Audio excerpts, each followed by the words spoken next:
เบิดละงามตีนกูนี่เบิดถุงงามตีนกูนี่เบิดละถุงเบิดละงามตีนกูนี่เสร็จไหมเอาถุงเอาหมาตัวแม่ซื้อมาให้มึงก็บ่เอามึงเอาตีนกูนี่เอาสู่เขาถุงมึงสู่เขาบักฆ่ามึงสู่เขาสู่เขาถุงสู่เขาโอ้ยบักฆ่ามึงเอ้ยเนาะหมาตัวแม่มีมึงก็เสือกบ่เอา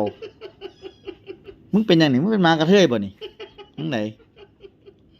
เหี้ยหาเสียงโอ้โหเอายังพอยังพอได้ยังมึงยังบ่พออีกบ่นี่โอ้ยเขาสิคอมเมนต์ด่ากูบ่นี่กูทรมานมึงนี่